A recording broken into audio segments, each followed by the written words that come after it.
Assalamualaikum warahmatullahi wabarakatuh. Baik, pada kesempatan ini kita lanjutkan materinya di lesson 2 strip 4 yaitu unique identifier atau pengenal unik. Tujuan mempelajari materi ini yaitu yang pertama mengidentifikasi unique identifier atau pengenal unik, kemudian mengidentifikasi pengenal unik buatan atau artificial unique identifier, mengidentifikasi pengenal unik komposit, mengidentifikasi pengenal unik kandidat dan sekunder, dan yang terakhir menentukan primary key-nya. Kita masuk ke yang pertama, unique identifier atau pengenal unik. Unique identifier adalah sebuah atribut entitas yang memenuhi aturan berikut. Yang pertama, unik di seluruh instan entitas, memiliki nilai non-null untuk setiap instans entitas selama masa pakai entitas. Memiliki nilai non-null untuk setiap instan entitas selama masa pakai instan. Memiliki nilai yang tidak pernah berubah selama masa pakai instan. UID atau Unique Identifier adalah atribut atau kelompok atribut khusus yang secara unik mengidentifikasi instan tertentu pada entitas. Contoh, setiap entitas harus memiliki pengenal yang unik. Jika tidak, maka bukan merupakan entitas. Kita lihat ada entitas departemen, ada pengenal atribut tunggalnya, single atribut identifiernya ID. Ya, di sini non information bearing ya atau bearing non informasi. Tidak ada informasi yang menjelaskan ya, hanya ada ID departemennya dan nama departemennya. Ya. Untuk yang kedua ada konser tiket. Ini adalah entitas konser tiket. Dia ada tanggal pertunjukan ya. Tanggal pertunjukan, ada nomor kursi. Ya. Di sini ada pengenal multi atribut ini ya. Tanggal pertunjukannya dan nomor kursinya. Nah, karena kan ini tunggal ya. Tadi crash ini ya. Kalau crashnya 2 berarti multiple atribut identifier. Dan di sini information bearing atau informasinya jelas di sini.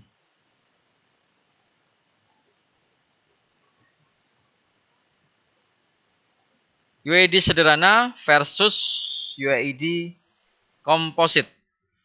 Sebuah UID yang merupakan atribut tunggal adalah UID sederhana. Terkadang atribut tunggal tidak cukup untuk mengidentifikasi instan entitas secara unik.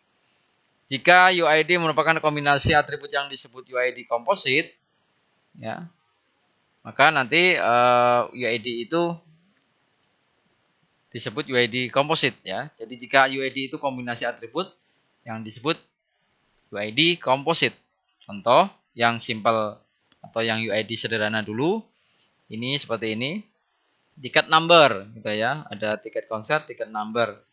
Kemudian kalau komposit UID itu di konser tiket itu dia ada 2 komposit ya, gabungan kombinasi atribut yang dua-duanya ketika dikombinasikan seperti ini disebut UID komposit. Tanggal pertunjukan dan nomor kursinya. Jadi supaya membedakan dengan yang lain. Jadi kalau hanya beda tanggal pertunjukannya, tidak menunjukkan nomor kursinya yang mana, itu masih banyak akan terjadi redundansi. Tapi ketika sudah ada tanggal dan kursinya, itu akan berbeda dengan tanggal yang berbeda dan kursi yang sama atau bahkan berbeda. Nah, itu maksudnya seperti itu ya. Itu di sini ada latihan proyek yang pertama. Itu ada di FO 241 Project, Database Toko Oracle Baseball League, mengidentifikasi pengenal unik atau UID. Sekarang kita masuk ke pengenal unik buatan. Artinya UID unique identifier-nya itu kita buat ya. UID buatan dibuat dari data yang ditetapkan atau dihasilkan oleh sistem.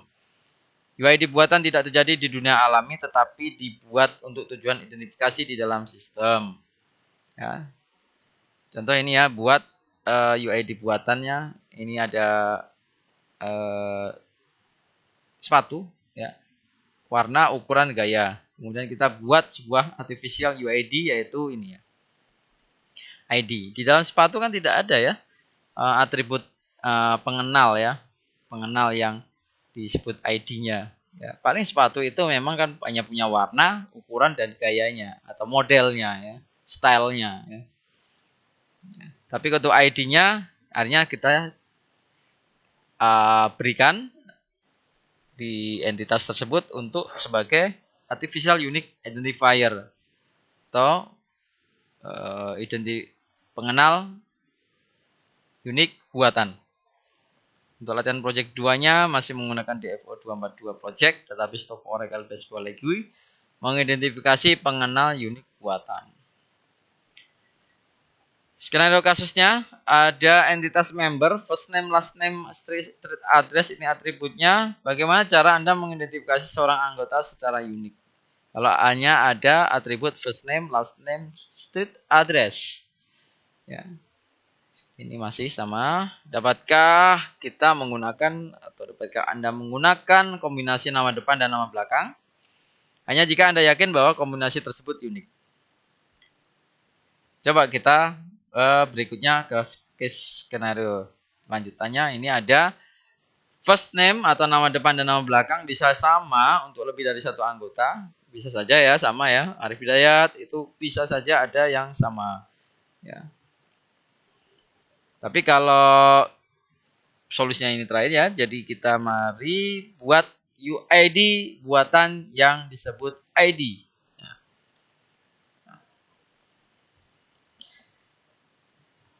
Berikutnya pengenal unik kandidat. Suatu entitas dapat memiliki lebih dari satu UID. Ya, UID kandidat itu adalah contohnya batch number, payroll number. Jadi nomor rencananya dan nomor gajinya.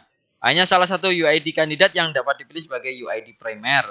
Kandidat yang lainnya disebut UID secondary atau sekunder. Employee ini entitasnya ada nomor rencana, batch number itu nomor rencana, kemudian ada payroll number itu nomor gaji. Ya. Seperti ini kandidatnya. Setelah ada kandidat, ternyata untuk nomor gaji tidak jadi utama, tidak paling yang menjadi kandidat, tapi ternyata nomor rencananya yang jadi kandidat yang dipilih sebagai UID primer. Dari kasus skenario tadi, UID sudah dipilih sebagai UID primer pada entitas anggota.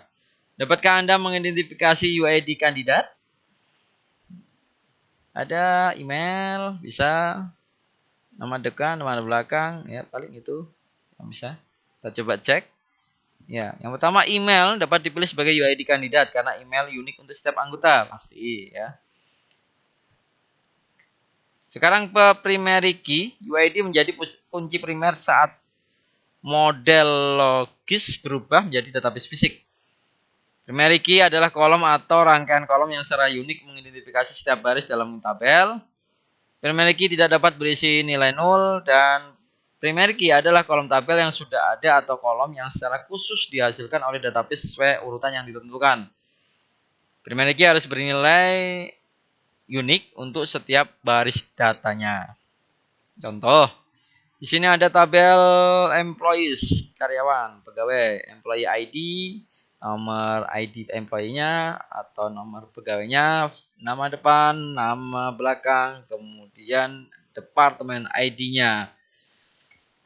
Ini contoh primary key satu kolom yaitu employee ID. Nomor pegawai atau karyawan. Seperti ini. Ini contoh ya. Untuk primary key yang komposit contohnya seperti ini. Jadi ada rekening, kemudian ada nomor bank, ada account number ya atau nomor rekeningnya, saldo dan tanggal dibukanya ini ya. Kalau dari tabel ini kalau kita hanya menggunakan bank number sebagai primary key tentu saja tidak karena transaksi itu terjadi beberapa kali di bank itu ya. Kalau kita batasi hanya satu bank, satu transaksi ya tidak bisa pastinya ya. Di sini ada 2 transaksi, ada untuk yang 105 juga 2 kali transaksi ya di bank tersebut, di nomor bank tersebut. Untuk yang kedua, misalnya kita mau pakai ini primary key sebagai accounting ya, nomor saldo bisa saja ya. Tapi suatu saat ada pengulangan lagi nomor saldo yang berikutnya atau bukan nomor saldo ya, nomor akun yang berikutnya lagi dia melakukan transaksi perbankan misalnya di sini. Tidak ada yang sama kebetulan ya. Jadi supaya lebih primary key-nya ada, ini termasuk primary key yang komposit gabungan dari ini ya. Number bank dan nomor akun ya. Bidang ini digabungkan untuk membentuk primary key komposit. Primary key yang terdiri dari berbagai atau beberapa bidang. Pengumuman, dalam latihan ini kalian seharusnya telah mempelajari cara mengidentifikasi unique identifier, cara mengidentifikasi pengenal unit buatan, cara mengidentifikasi pengenal unit komposit, dan mengidentifikasi pengenal unit kandidat dan sekunder, serta menentukan primary key. Baik, mungkin hanya ini yang bisa saya sampaikan. Terima kasih. Wallahul muwaffiq ila aqwamit thoriq. Assalamualaikum warahmatullahi wabarakatuh.